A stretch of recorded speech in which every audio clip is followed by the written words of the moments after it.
pendidikan agama Kristen. Oke. Mulai aja kondisi kelas kita. Oke. Bagus. Rapi dan bersih ya. Oke. Ya, kita persiapkan diri dulu sebelum kita mulai pembelajaran kita.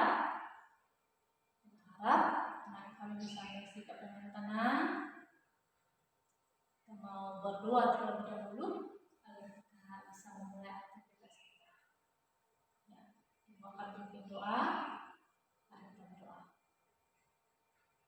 Bapa di surga, kembali kami Tuhan datang menghadap kepadamu untuk menaikkan syukur kami karena Tuhan masih memberkati kami pada saat ini. Bapa di surga, sebentar kami akan memulai pembelajaran kami pendidikan agama Kristen. Biarlah Tuhan mau saya tidak pemikiran kami penuhi dengan Roh Kudus-Mu supaya pembelajaran ini boleh berjalan dengan baik. Terima kasih Bapa, hati yang telah tengah-tengah kami. Nama Yesus Kristus kami telah berdoa dan mengucap syukur. Amin. Oke, sehat semua? Iya, tetap semangat ya. Kita harap anak-anak kami selalu semangat dalam belajar. Oke, kita cek dulu kehadiran. Semua hadir? Iya, hadir semua. Oke, 20 orang ternyata hadir semua ya. Iya, senang kalau seperti ini. Sehat dan semangat belajar selalu hadir. Oke, ya. Lalu kita belajar tentang nilai-nilai Kristiani dalam hubungannya tentang pernikahan dan juga hubungan antar anggota keluarga. Sudah paham dengan materi itu? Iya. Ya, bagaimana hubungan kamu dengan saudaramu saat ini? Oke, baik ya.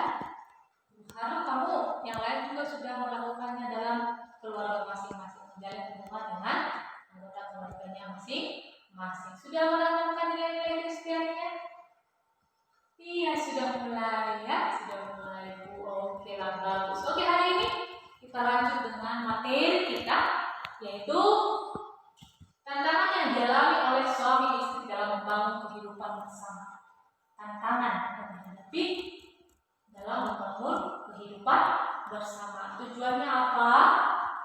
Dengan mempelajari materi ini, ya, Ibu berharap anak kami setelah mempelajari ini bisa menganalisis bentuk-bentuk tantangan yang dihadapi oleh suami dan istri, dan juga bisa mengkaji lebih dalam hubungan antara teks Alkitab dengan tanggung jawab suami dan istri. Dan kami juga bisa menjelaskan bagaimana tanggung jawab suami dan juga menjelaskan tanggung jawab istri.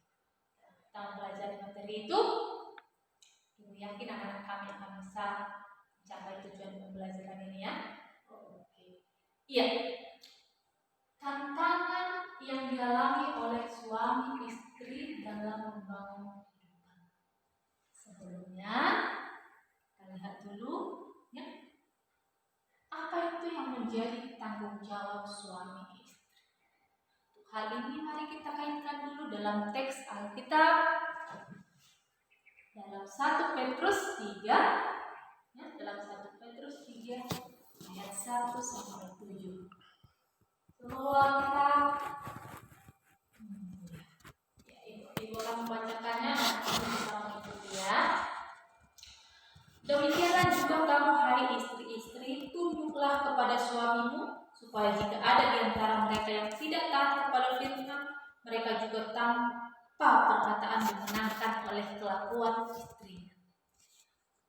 Jika mereka melihat bagaimana murni dan salehnya hidup istri mereka itu, perhiasan janganlah secara lahiriah, yaitu dengan mengepang-ngepang rambut, memakai perhiasan emas, atau dengan menggunakan pakaian yang indah-indah. Tetapi perhiasanmu ialah manusia batinnya yang tersembunyi dengan perhiasan yang tidak binasa, yang berasal dari roh yang lemah lembut dan tentram yang sangat berharga di mata Allah.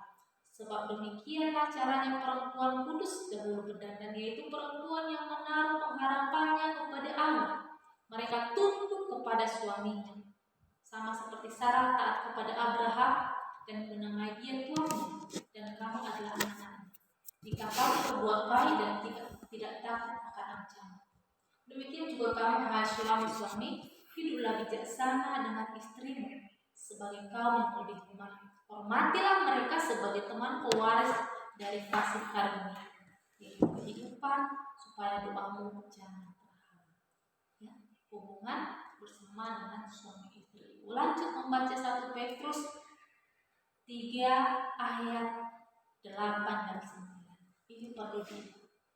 Dan akhirnya hendaklah kamu semua seia sekata seperasaan, mengasihi saudara-saudara, penyayang dan rendah hati, dan janganlah membalas kejahatan dengan kejahatan atau caci maki dengan caci maki, tetapi sebaliknya hendaklah kamu memberkati, karena untuk itulah kamu dipanggil, yaitu untuk memperoleh berkat. Ya, dalam kaitannya dengan tanggung jawab suami dan istri, dalam 1 Petrus 3 ini dibahas tadi, apa itu yang menjadi tanggung jawab seorang suami? Ya, apa itu yang menjadi tanggung jawab seorang istri? Coba lihat, menghormati istri. Ya, dikatakan di sini, hai suami-suami, hiduplah bijaksana dengan istrimu sebagai kaum yang lebih lemah. Hormatilah mereka sebagai teman pewaris dan kasih karunia. Ya, minggu lalu hal ini juga sudah kita bahas. Seorang suami harus menghormati istrinya. Seorang istri itu adalah sebagai penolong untuk seorang suami. Di awal penciptaan, ya, bisa baca di Kejadian, bahwa Tuhan menjadikan seorang perempuan itu menjadi seorang penolong yang sepadan. Kalau tidak ada istri, tentu laki-laki itu akan menjadi lemah. Ya. Karena ada seorang istri yang menolong, maka dia bisa menjadi kuat, dia bisa menjadi bertahan. Maka suami itu harus menghormati istri sebagai penolongnya. Ya. Ingat itu. Nah, ini semua laki-laki.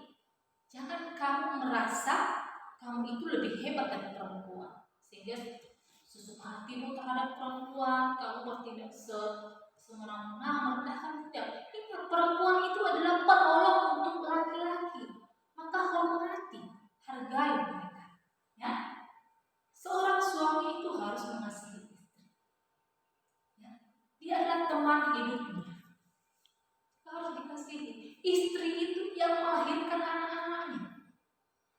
Istri itu yang menolong, yang berbagi suka dan duka, bukan orang lain. Maka suami harus mengasihi. Tunjukkan itu dengan menafkahi, ya, dengan mencukupkan kebutuhan, dengan memperhatikannya, mengajaknya untuk hidup benar di mata Tuhan dengan cara berdoa bersama, ya, beribadah bersama. Itu salah satu bentuk dari kasih. Yang ketiga, rela berkorban demi istri. Ya, Allah sudah menempatkan laki-laki itu menjadi seorang kepala keluarga yang bertanggung jawab, ya, yang harus bekerja keras menafkahi. Rela berkorban di sini artinya apa? Meluangkan waktunya untuk istri, ya, dan juga untuk keluarga. Mempertaruhkan nyawa, tenaga, kekuatannya untuk istri. Tenaga itu digunakan untuk apa? Untuk mencari nafkah. Waktu tenaganya harus dikorbankan untuk istri. Dikala istri sakit juga, suami harus mau berkorban untuk merawat istri. Itu harus rela berkorban demi istri. Tidak mempermalukan istri. Ini adalah salah satu tanggung jawab dari suami. Secantik apapun, sejelek apapun, setinggi apapun, sekecil apapun istrinya, jangan pernah dipermalukan. Apapun kekurangan seorang istrimu, jangan pernah kau permalukan, karena itulah yang sudah kamu pilih. Karena itulah yang sudah ditempatkan Tuhan untuk menjadi penolong dalam hidupmu. Ya. Jangan pernah kau mempermalukan istri. Ada orang yang membawa istrinya, tapi selalu jauh-jauhan. Kenapa? Malu di dekat istrinya. Apakah anak kami nanti seperti itu? Tidak mau mengakuinya sebagai istri, karena mungkin dari bentuk wajah kurang cantik, atau tinggi badannya kurang tinggi, atau ada kekurangan lain sehingga dia malu atau mempermalukannya di saat istrinya melakukan kesalahan di depan umum. Jangan pernah lakukan itu. Karena bagaimanapun dia adalah teman hidupmu seumur hidup, ya, sampai maut yang memisahkan. Jadi seorang suami itu harus berkorban dan juga tidak boleh mempermalukan seorang istri. Hargai dia sebagai ciptaan Tuhan yang telah Tuhan ciptakan untuk seorang suami. Selanjutnya memberikan pengetahuan. Ya, banyak sekali suami ini yang merasa lebih hebat dari istri, tapi tidak mau mengajar. Setiap apa yang dilakukan istrinya salah, tetapi tidak pernah mengajari. Ajari. Seorang suami itu harus memberikan pengetahuan, membekali dia, mengajari dia menjadi seorang pemimpin yang menuntun istri. Itulah seorang suami. Supaya apa? Supaya yang tidak diketahui istrinya menjadi diketahui. Tidak segala sesuatu yang diketahui oleh suami diketahui oleh istri.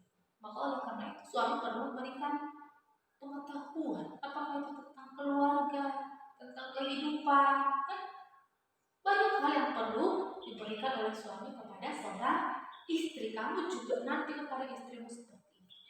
Jangan bilang-bilang, bodoh kali kau. Kamu seperti itu. Kamu bilang dia bodoh, tapi kamu tidak pernah memberikan dia pengetahuan. Siapa yang salah? Ya suaminya lah. Kalau tahu istrinya ya kurang mengetahui sesuatu atau memahami, ajari dan tuntun. Itulah tanggung jawab seorang suami, bukan menjadi merendahkan, menghina dan mengejek dia, tetapi mendukung dia, memotivasinya dengan memberikan pengetahuan, bimbingan, arahan. Itulah jadi tanggung jawab seorang suami. Seperti itu juga ya dikatakan dalam 1 Petrus 3 tadi ayat yang ke-7. Haruslah menjadi seorang yang bijaksana, ya, yang bisa memimpin dengan baik, yang bisa mengambil keputusan yang tepat, dan juga yang harus menghormati seorang istri. Nah, selanjutnya apa yang menjadi tanggung jawab istri? Sama seperti yang diungkapkan dalam 1 Petrus ini tadi, bahwa seorang istri itu suami harus mengasihi istri, maka istri juga harus mengasihi suami. Ya, bagaimana caranya? Berikanlah perhatian, melayani dia dengan baik.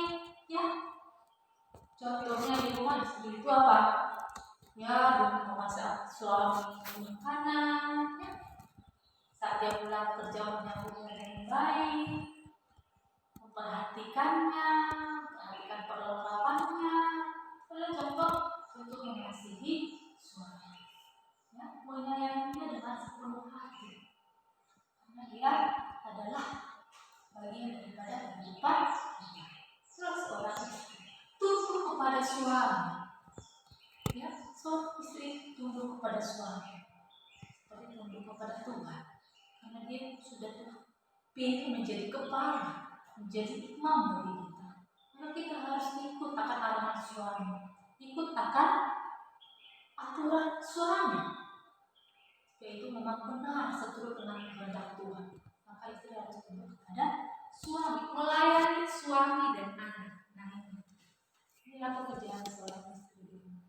Ya, walaupun istri itu harus bekerja di luar, tapi dia tidak boleh lupa akan tugasnya, tanggung jawabnya di rumah, untuk melayani suami, untuk melayani anak. Ya, dengan memperlengkapi kebutuhan di rumah, ya, uang yang sudah diberikan suami dikelola dengan baik untuk bisa makan di rumah dengan baik, ya, bisa nyaman tinggal, ya, itu adalah bagian dari istri.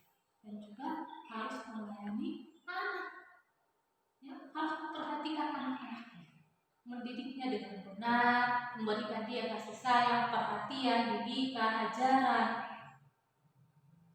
memberi anak makan, ya, memperhatikan pakaiannya. Itulah tugas seorang istri, menjadi penolong untuk suami. Karena Tuhan menempatkan perempuan itu adalah sebagai penolong. Penolong itu artinya apa? Ia harus memberikan bantuan. Ya. Penolong itu ada saat ada seseorang yang ingin dibantu, ditolong, maka akan datang seorang penolong itulah seorang istri. Dikala suami dalam posisi yang kurang baik atau dalam kondisi lemah, maka akan ada seorang istri yang menolongnya. Ya. Dikala suami terbengkalai dengan kebutuhan anak, maka istri juga akan menolongnya. Dikala suami merasa kesulitan dalam membimbing seorang anak, maka ada seorang istri yang menolong. Maka seorang penolong itu harus memberikan sesuatu hal yang lebih baik pada yang ditolong. Ya. Penolong itu lebih kuat daripada yang ditolong. Jadi dia harus yang lebih kuat. Ya, seorang itu harus yang lebih kuat. Lebih kuat bukan dari segi fisiknya, tapi dari hati. Ya, itulah seorang istri.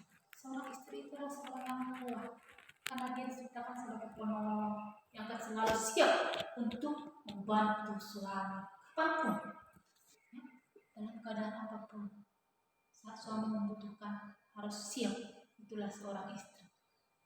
Dan menghargai suami. Ya, seorang istri harus menghargai suami. Dia adalah kepala.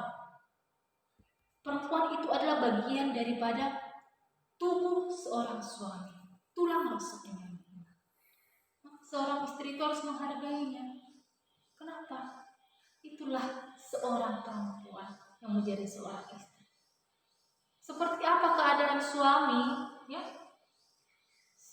Seburuk apapun dia, apapun kekurangannya, maka si istri harus menghargai suami. Jangan pernah merendahkan suami. Jangan pernah menganggap sepele. Ya? Tidak boleh seperti itu. Karena biar bagaimanapun dia adalah suami. Nah, kamu juga nanti harus membimbing istrimu supaya dia bisa menghargai. Dan sebaliknya, suami juga harus menghargai istri, sehingga suami dan istri itu harus saling menghargai. Itu yang diinginkan oleh Tuhan. Ya, oke. Ya. Bagaimana anak-anak kami di rumah? Apakah kamu bisa melihat antara ayah dan ibu saling menghargai? Atau sebaliknya, saling merendahkan, saling mengejek? Iya, ibu harapnya seperti yang dikatakan tadi, bahwa saling menghargai, saling menerima kekurangan, ya, saling berbagi pekerjaannya, betul, saling berbagi pekerjaan, saling membantu. Itulah suami istri. Jangan saling menyalahkan. Itu tidak boleh.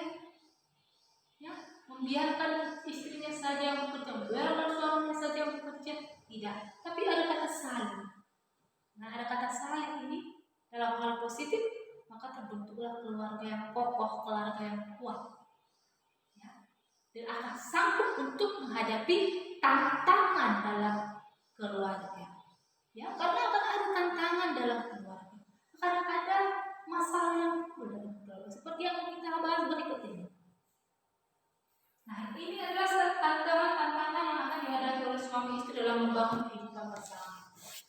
Tantangan yang akan dihadapi oleh suami istri, rapuhnya nilai kesetiaan dari perkawinan. Ini adalah salah satu ketakutan, kekhawatiran, ya, dalam rumah tangga. Kenapa?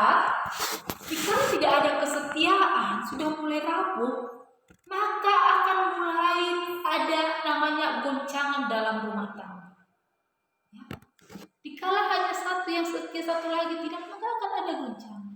Maka supaya tidak ada goncangan, supaya kuat, harus benar-benar setia kedua. Ya, sama saat kita tidak setia kepada Tuhan, maka kita akan hidup menjadi seorang pendosa. Tuhan akan meninggalkan kita. Kita akan meninggalkan Tuhan, tapi Tuhan tidak pernah meninggalkan kita. Ya. Di saat tidak ada kesetiaan dalam suami istri, maka salah satu akan meninggalkan. Dan terjadilah yang namanya apa? Perceraian. Ini adalah tantangan terbesar dalam keluarga Kristen. Dan pada saat ini, karena apa? Karena banyak celah yang membuat kesetiaan ini menjadi rapuh.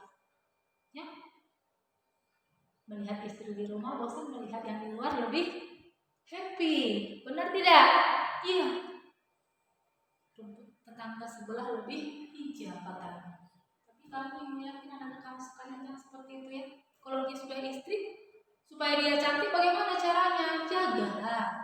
Apalagi zaman sekarang ini, ya, kamu yang harus bekerja keras mencari uang supaya dia bisa lebih cantik. Sudah banyak alat, sudah banyak cara untuk membuat kita bisa lebih awet muda, lebih cantik, supaya tidak kalah dengan yang lain. Kalau memang itu keinginanmu, kalau kecantikan. Tapi jagalah kesetiaanmu dengan melihat sisi kebaikan daripada pasangan. Dikala suami atau istri melihat sisi kebaikan daripada pasangannya, maka kesetiaan ini akan terjaga. Tetapi dikala salah satu suami atau istri, kalau satu pasangan itu melihat ada sisi buruk, kekurangan, dan membuat itu menjadi permasalahan, maka kesetiaan akan menjadi rapuh. Tapi jika ada kekurangan, mari saling menutupi, saling membangun, ya, dengan kelebihan yang ada pada kita. Jangan jadi kita permasalahkan, itu yang membuat rapuh. Ya. Rapuhnya nilai kesetiaan dalam perkawinan.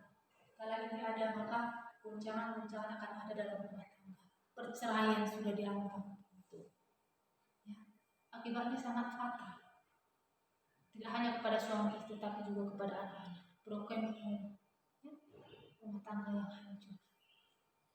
Jangan pernah mau seperti itu. Tetap pertahankan rumah tangga dengan cara menjaga kesetiaan. Yang kedua, kemerosotan penanaman dan penghayatan religiusitas dalam keluarga. Dikala keluarga itu sudah tidak hidup lagi di dalam Tuhan, maka akan mulai datang kehancuran.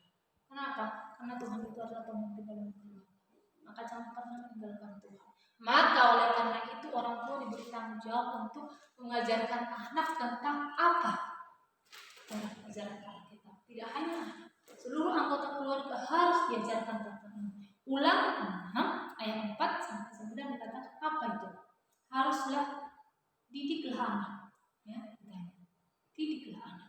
Dengarlah, Tuhan itu Allah kita, Tuhan itu Esa. Kasihilah Tuhan Allahmu dengan segenap hatimu dan dengan segenap jiwamu dan dengan segenap kekuatanmu. Apa yang diperintahkan kepadamu hari ini haruslah engkau perhatikan. Haruslah engkau mengajarkannya berulang-ulang kepada anak-anak. Ya, tentang Tuhan, tentang kasih Tuhan harus diajarkan secara berulang-ulang. Itulah yang akan ditanamkan, dihayati di dalam keluarga. Supaya apa? Supaya tidak ada yang namanya kehancuran dalam rumah tangga. Inilah tantangan. Yang banyak keluarga saat ini sudah mulai merosot, ya, penghayatan, penanaman tentang apa? Nilai-nilai Kristiani, tentang religius, tentang agama. Hal ini yang membuat kita jauh daripada Tuhan, sehingga keluarga kita menjadi keluarga yang tidak benar. Anak-anak sudah memberontak pada orang tua sudah tidak mempedulikan anak, di antara sesama anggota keluarga saling membunuh, saling ya, hal-hal yang negatif yang muncul. Kenapa bisa seperti itu? Karena nilai-nilai Kristiani, nilai-nilai agama itu sudah mulai hilang dari tengah-tengah keluarga. Itu adalah tantangan, ya. Maka jangan sampai hilang, supaya apa? Keluarga itu tetap utuh.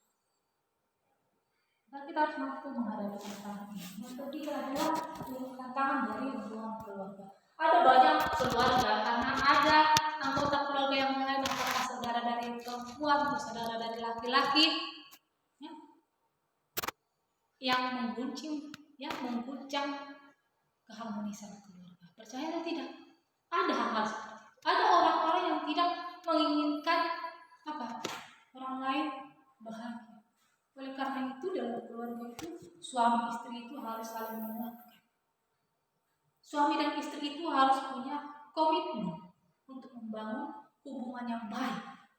Walaupun ada tantangan dari hubungan keluarga. Istilahnya apapun omongan orang, salah terlalu. Kitalah yang membentuk keluarga kita menjadi lebih baik. Itu harus menjadi komitmen. Membangun rumah tangga, kehidupan pernikahan dengan baik, dengan bersama. Ada komitmen antara suami istri. Membangun sesuatu dengan Tuhan. Ya. Supaya apa? Supaya keluarga itu tidak hancur. Supaya keluarga itu tidak menjadi keluarga yang gampang menerima hal-hal negatif dari luar. Apakah itu dari keluarga? Biarpun keluarga sendiri kadang tidak suka dengan perdamaian, tapi justru menghancurkan keluarga. Apalagi orang Batak ya, tidak ada anak laki-laki, anaknya disuruh menikah lagi. Ini salah satu contoh pengaruh keluarga. Jadi hal seperti itu tidak perlu.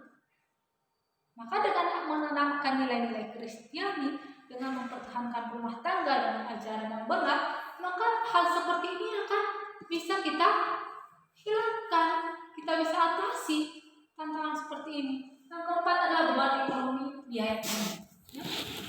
Pernah dengar berita di televisi seorang ibu membunuh anaknya karena permasalahan ekonomi. Ya, dibunuh anaknya. Dan bahkan ada yang mati bersama-sama. Sangat miris ya hal-hal seperti itu. Sampai menjual anaknya. Ya. Sampai selingkuh. Itulah tantangan keluarga. Sangat miris. Sedih kita melihat hal-hal seperti itu. Karena pengaruh ekonomi. Kenapa bisa seperti itu? Dia tidak mampu menghadapi hidup ini dengan keuangan yang terbatas. Tidak mampu menguasai diri. Ya. Beban ekonomi, biaya yang tinggi. Keluarga itu bahagia tidak harus menjadi keluarga yang bahagia yang berlimpah dengan kesederhanaan, asal ada kesatuan hati, ya, seia sekata, sehati sepikir dalam 1 Petrus 3 tadi. Maka itu akan bisa diatasi beban ekonomi. Kita cukupkan keluarga kita dengan apa yang ada. Suami juga harus bekerja keras untuk mencari nafkah dengan cara yang halal. Istri juga bisa membantu. Dengan seperti itu ada kerjasama yang baik, ya, saling berbagi beban. Maka tantangan ini akan bisa terlewati. Dan kita menjadi keluarga yang ingin seperti keluarga orang lain, yang banyak uangnya, yang bisa berjalan-jalan ke sana, bisa beli berlian dan sebagainya. Jangan itu menjadi patokan kita. Patokan kita adalah bahwa keluargaku harus tetap bisa hidup bahagia dengan cara sederhana sekalipun itu, dengan mencukupkan segala kebutuhan yang ada. Itu yang diinginkan oleh Tuhan dari keluarga kita. Ya. Jadi hari ini kita diingatkan ya anak-anak, ya, ini tantangan-tantangan ini harus bisa kita atasi, harus kita bisa lewati, karena ini keempat hal ini bisa pemicu retaknya rumah tangga, dan itu akan berpengaruh kepada masa depan keluarga, terlebih kepada anak. Oleh karena itu haruslah kita jauhkan ini dari keluarga dengan cara apa? Mari kita benteng keluarga kita dengan apa? Iman, nilai-nilai Kristiani. Ya, itu yang harus kita lakukan. Dan yang paling penting adalah untuk menghadapi tantangan ini, cinta kasih Yesus. Cinta kasih Yesuslah yang harus ada dalam rumah tangga kita. Supaya apa? Supaya rumah tangga itu menjadi rumah tangga yang bahagia, yang sejahtera, yang bisa menghadapi tantangan apapun. Karena bersama dengan Yesus kita akan mampu. Bersama dengan Yesus kita akan bisa melewati segala tantangan apapun, cobaan seberat apapun akan bisa kita lewati. Yakin atau tidak? Harus yakin. Kamu juga seperti itu. Sekarang ini tidak tahu keluarga seperti apa, tapi yang ibu tahu adalah anak-anak kami bisa menjadi orang yang mampu mengandalkan Tuhan dalam keluarga, menjadi terang, menjadi contoh di tengah-tengah keluarga. Di depan saat ini kamu sebagai anak, kamu akan menjadi contoh di tengah-tengah keluarga yang bisa menghadapi tantangan tersebut. Karena apa? Karena kamu sudah memiliki apa? Komitmen, ya, dengan mengatakan bahwa aku harus hidup dalam cinta kasih Yesus, dan itu kau buat dalam keluargamu, sehingga keluargamu itu menjadi keluarga yang kuat, ya, dan jauh dari segala kehancuran. Keluargamu itu menjadi keluarga yang hidup dengan damai, sejahtera, bahagia, dan harmonis. Oke, ya, jauh seperti ini kita pelajaran kita hari ini. Mau ditanyakan? Oke, berarti semua paham. Belajar anak-anak kami sama materi kita. bisa diterima dengan baik dan tidak hanya diterima tetapi bisa dilaksanakan, dan hal itu harus nyata dalam kehidupan keluarga. Itu harus ketahuan daripada sikap perbuatanmu sehari-hari. Kamu menjadi orang-orang yang bisa menghadapi tantangan dalam keluarga. Ada bekal yang bisa kamu bawa. Cinta kasih Yesus, itulah kekuatan kita yang akan kita bawa dalam keluarga. Oke? Iya. Ya, untuk tugasnya, Ibu harap anak-anak kami bisa lihat di lembar kerjanya, dikerjakannya, dan akan nilai. Jangan lupa untuk tetap belajar membaca bukunya. Jika ada yang tidak paham boleh ditanyakan kembali di materi kita, mata pelajaran kita minggu depan. Dan minggu depan materi kita masih berkaitan juga dengan ini. Oke?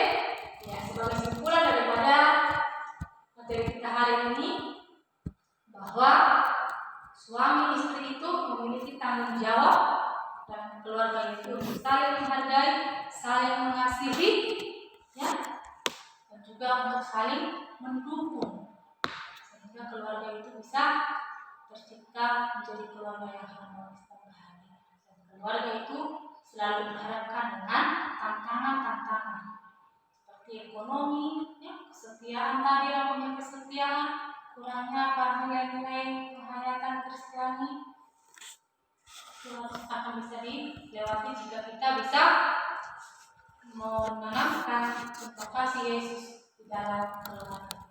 Cinta kasih Yesus dalam keluarga kita masing-masing, maka kita akan menjadi keluarga yang hidup bahagia, dan bisa mengatasi setiap tantangan yang ada dalam keluarga kita. Oke? Ya. Kasih. Jangan lupa untuk mengerjakan tugasnya,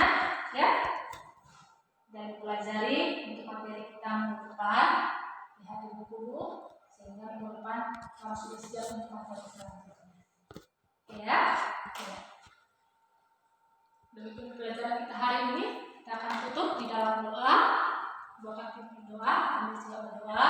Tenangkan hati dan pikiranmu, kita berdoa. Bapa di surga, terima kasih Bapa kami telah menyelesaikan pembelajaran kami hari ini. Biarlah pelajaran yang telah diterima oleh anak kami menjadi bekal untuk kehidupan mereka. Mereka boleh mengerti, memahami, bahkan melakukan dalam kehidupan mereka. Terima kasih Bapa, berkati kami untuk melakukan aktivitas kami selanjutnya. Tuhan selalu menolong kami. Terpujilah Engkau Bapa di surga, dan dalam nama Yesus Kristus kami telah berdoa dan mengucap syukur. Amin. Shalom.